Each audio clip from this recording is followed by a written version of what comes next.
Shalom, Bapak Ibu, teman-teman saudara semua, kembali lagi ke Rebon Wisnu, renungan berkat online Wisma Nugraha. Untuk mengawali Rebon Wisnu kali ini, mari kita akan mengujikan ujian dari Kidung Jemaat nomor 336, Indonesia Negaraku.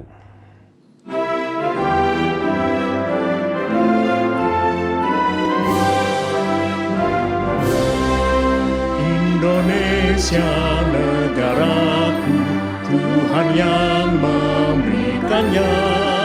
Ku serahkan di doaku pada Yang Maha Esa. Bangsa rakyat Indonesia, Tuhanlah pelindungnya. Dalam duka serta suka, Tuhan yang dipandangnya. Kemakmuran, kesuburan, Tuhan saja sumbernya. Keadilan, keamanan, Tuhan menetapkannya.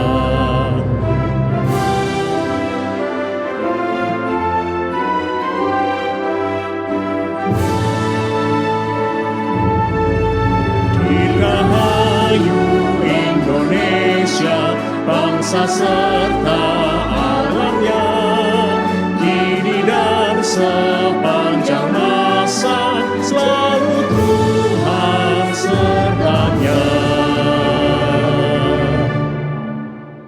Mari kita akan berdoa. Tuhan Yesus, terima kasih Engkau telah memberkati kami hingga saat ini. Engkau berkati kami, Engkau memberikan kesehatan, Engkau berikan keluarga yang sehat, berikan pekerjaan.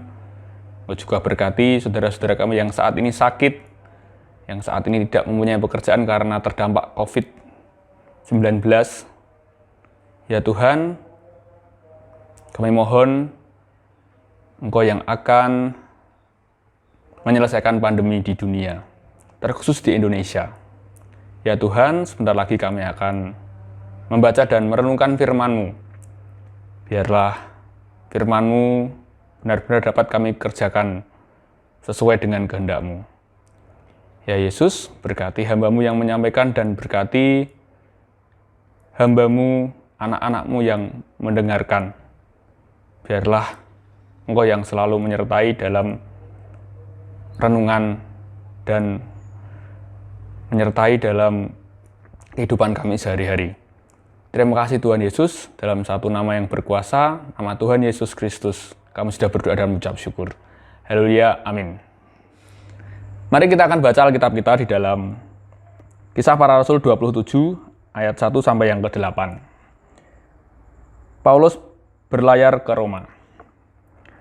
Setelah diputuskan bahwa kami akan berlayar ke Italia, maka Paulus dan beberapa orang tahanan lain diserahkan kepada seorang perwira yang bernama Julius dari pasukan Kaisar. Kami naik ke sebuah kapal dari Adramitium yang akan berangkat ke pelabuhan-pelabuhan di sepanjang pantai Asia. Lalu kami bertolak. Aristarkus, seorang Makedonia dari Tesalonika, menyertai kami. Pada keesokan harinya, kami singgah di Sidon. Julius memperlakukan Paulus dengan ramah dan memperbolehkannya mengunjungi sahabat-sahabatnya, supaya mereka melengkapkan keperluannya. Oleh karena angin sakal, kami berlayar dari situ menyusur pantai Siprus, dan setelah mengarungi laut di depan Kilikia dan Pamfilia, sampailah kami ke Mira di daerah Likia. Di situ perwira kami menemukan sebuah kapal dari Alexandria yang hendak berlayar ke Italia. Ia memindahkan kami ke kapal itu. selama beberapa hari berlayar, kami hampir tidak maju dan dengan susah payah kami mendekati Nidus. Karena angin tetap tidak baik, kami menyusur pantai Kreta melewati Tanjung Salmone. Sesudah kami dengan susah payah melewati tanjung itu, sampailah kami di sebuah tempat bernama Pelabuhan Indah, dekat kota Lasea.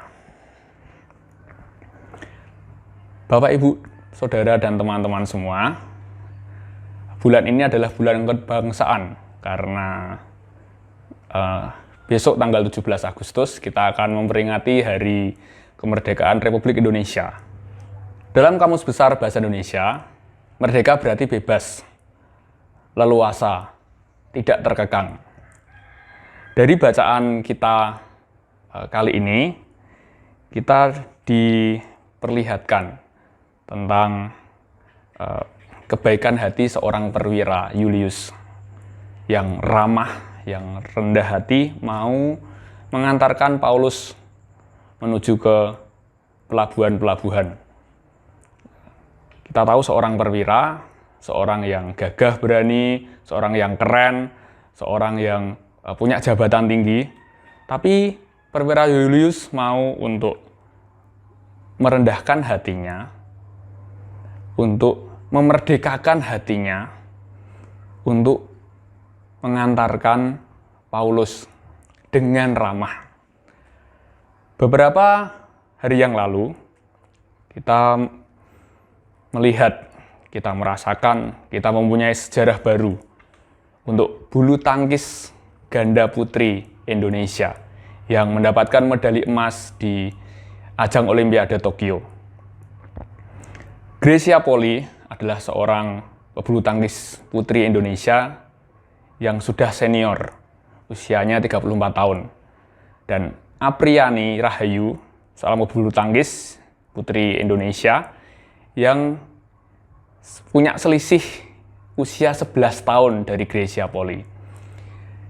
Jika Grecia Poli tidak memerdekakan hatinya, pikirannya, benaknya, dia akan dalam posisi di mana senior harus dihormati, senior harus benar, dan bisa jadi tidak mau untuk ngajari junior, tidak mau ngemong junior, tidak mau bareng dengan junior. Karena posisinya Grecia Poli sudah pada posisi puncak prestasinya.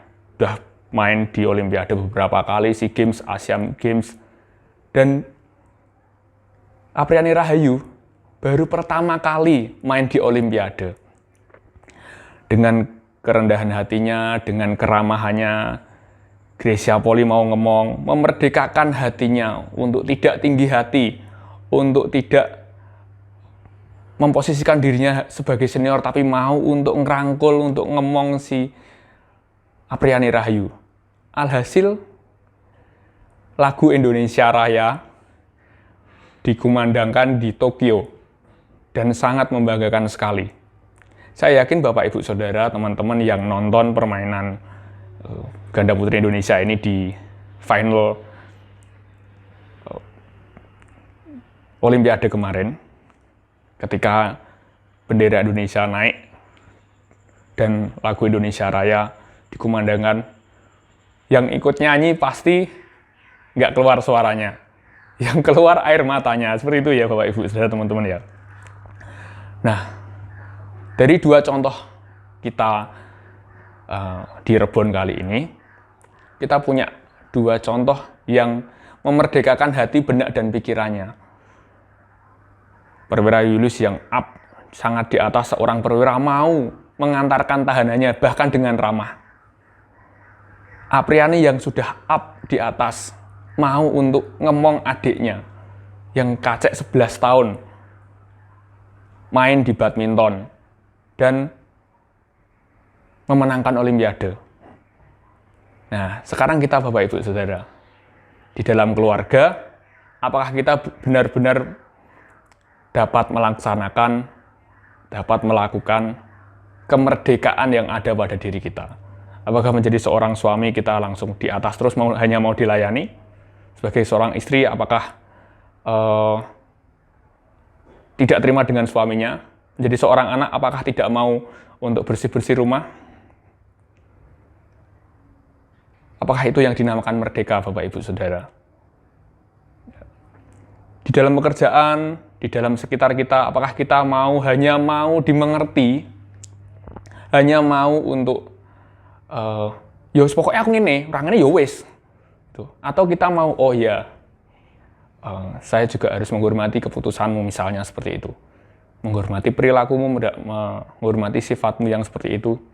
Atau di dalam gereja, yang kita sekarang di posisi sebagai majelis, komisi, bendahara, koster, atau bahkan jemaat. Di dalam gereja, kita hanya mau untuk dilayani. Atau kita hanya mau untuk dimengerti. Kita tidak bisa bekerja sama dengan yang lain. Apakah kita tetap seperti itu?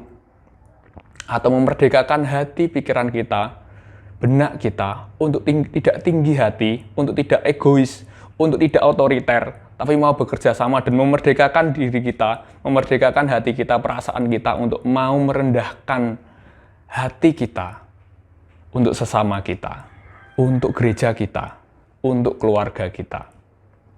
Mari Bapak Ibu dan teman-teman saudara semua, kita memerdekakan hati, perasaan, pikiran kita demi keluarga, demi sekitar kita, demi pekerjaan kita, dan demi gereja kita.